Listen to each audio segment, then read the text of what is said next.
कभी सोचा है पानी की एक शांत सी दिखने वाली धारा में इतनी ताकत कहाँ से आती है कि वो बड़े बड़े पहाड़ों को चीर कर गहरी घाटियां बना दे।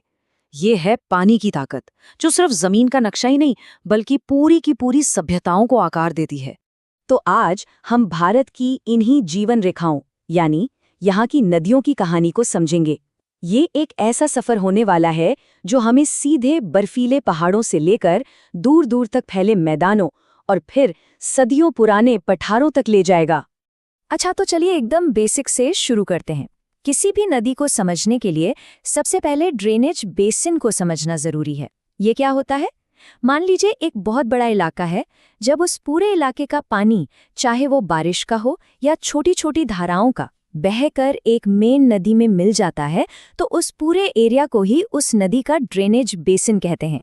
और जब कोई ऊंची जगह जैसे कोई पहाड़ दो ऐसे ही ड्रेनेज बेसिन को अलग करता है, तो उसे कहते हैं वाटर डिवाइड या जल विभाजक। ये एक तरह की कुदरती दीवार है जो ये तय करती है कि पानी की बूंद किस तरफ बहेगी, इस नदी में या उस वाली में। अब भारत की बात करें तो यहाँ की नदियों को हम मोटे तौर पर दो बड़े ग्रुप्स में बांट सकते हैं। एक है हिमालय की नदियाँ और दूसरी हैं प्रायद्वीपीय यानी पेनिनसुलर रिवर्स। फर्क सीधा सा है, हिमालय की नदियों में ग्लेशियर की वजह से साल भर पानी रहता है, जबकि प्रायद्वीप की नदियाँ ज्यादातर बारिश पर निर्भर करती हैं, मतलब मौसमी होती हैं। तो चलिए अपना सफर शुरू करते हैं हिमालय की इन विशाल नदियों से। ये बर्फ और ग्लेशियरों से पैदा हुई हैं और इस पूरे उपमहाद्वीप की जान है। यहाँ हमें 3 मेन रिवर सिस्टम्स को समझना है: सिंधु, गंगा और ब्रह्मपुत्र। सबसे पहले नक्शे पर नजर डालते हैं और चलते हैं एकदम उत्तर की तरफ। ये जो पूरा इलाका दिख रहा है ना, उत्तर और उत्तर पश्चिम भारत में फैला हुआ, ये है सिंधु नदी प्रणाली। यहीं से हम अपनी कहानी शुरू करेंगे। तो सिंधु नदी का सफर शुरू होता है तिब्बत में मानसरोवर झील के पास से। फिर ये पश्चिम की तरफ बहती है और लद्दाख में भारत में एंट्री लेती है। रास्ते में जास्कर, नुब्रा, श्योक जैसी कई सहायक नदियां इसमें आ मिलती हैं और इसकी कुल लंबाई लगभग 2900 किलोमीटर है। मतलब ये दुनिया की सबसे लंबी नदियों में से एक है। अब यहाँ एक बहुत ही इंटरेस्टिंग जियोपॉलिटिकल फैक्ट आता है। 1960 में एक संधि हुई थी, इंडस वाटर ट्रीटी। इसके हिसाब से भारत इस इतने बड़े रिवर सिस्टम का सिर्फ 20% पानी ही इस्तेमाल कर सकता है। ये इस पूरे रीजन के लिए एक बहुत ही महत्वपूर्ण बात है। सिंधु के बाद अब चलते हैं गंगा की तरफ। गंगा की कहानी भी बड़ी दिलचस्प है। ये गंगोत्री ग्लेशियर से निकलती है, लेकिन तब इसका नाम भागीरथी होता है। आगे चलकर उत्तराखंड के देवप्रयाग में ये अलकनंदा से मिलती है और बस यहीं से ये बन जाती है हमारी गंगा।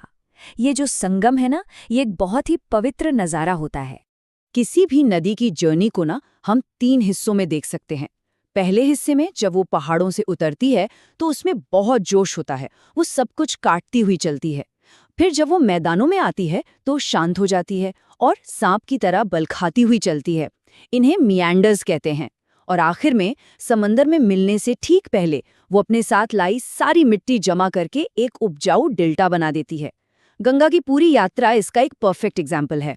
और गंगा का ये सफर ब्रह्मपुत्र के साथ मिलकर खत्म होता है सुंदरबन डेल्टा पर। और ये कोई मामूली डेल्टा नहीं है, ये दुनिया का सबसे बड़ा और सबसे तेजी से बढ़ने वाला डेल्टा है। और हाँ, यहीं तो मिलते हैं रॉयल बंगाल टाइगर्स। अब आती है बारी ब्रह्मपुत्र की। ये भी निकलती तो मानसरोवर के पास से ही है, लेकिन ये पूरब की तरफ बहती है और फिर नामचा बरवा पहाड़ के पास ये एक ऐसा जबरदस्त, ऐसा ड्रामेटिक यू टर्न लेती है कि बस पूछिए मत। और इसी यू टर्न के साथ ये अरुणाचल प्रदेश से भारत में दाखिल होती है। तो हिमालय की नदियों को समझने के बाद अब वक्त है दक्षिण की ओर चलने का। अब हम देखेंगे प्रायद्वीपीय भारत की नदियों को। ये नदियां बहुत पुरानी हैं, हिमालय की नदियों से भी पुरानी। और जैसा हमने पहले बात की थी, ये पूरी तरह बारिश पर निर्भर हैं, मतलब सीजनल हैं। एक बार फिर से नक्शे पर आते हैं। इस बार हमारा फोकस है सेंट्रल इंडिया की ऊंची जमीनों और वेस्टर्न घाट पर। यहीं से ये पुरानी नदियां निकलती हैं और पूरे प्रायद्वीप में बहती हैं। तो यहाँ एक सबसे जरूरी बात समझने वाली है। प्रायद्वीप की नदियों को हम 2 तरह से देख सकते हैं। एक वो जो पश्चिम की तरफ बहकर अरब सागर में गिरती हैं, जैसे नर्मदा और तापी। ये बनाती हैं एस्चुरीज, मतलब जहां नदी का मीठा पानी सीधा समंदर के खारे पानी से मिल जाता है। दूसरी वो जो पूरब की ओर बहकर बंगाल की खाड़ी में गिरती हैं, जैसे महानदी, गोदावरी, कृष्णा। ये नदियां अपने मुहाने पर डेल्टा बनाती हैं, मिट्टी जमा करके उपजाऊ जमीन तैयार करती हैं। और इन सब में सबसे बड़ी कौन? वो है गोदावरी। करीब 1500 किलोमीटर लंबी है ये नदी, और इसका बेसिन इतना बड़ा है कि इसे दक्षिण गंगा भी कहा जाता है। नदियों की बात तो हो गई, लेकिन कहानी यहीं खत्म नहीं होती।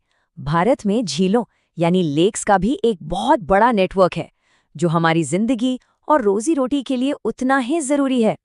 ये पूरा वाटर सिस्टम, चाहे नदियां हों या झीलें, हमें देता क्या क्या है? सोचिए, खेती के लिए पानी, आने जाने के लिए रास्ते, बिजली बनाने में मदद, टूरिज्म मतलब मौज मस्ती के मौके भी, और तो और ये हमारे आसपास के मौसम को भी ठीक ठाक रखने में मदद करता है।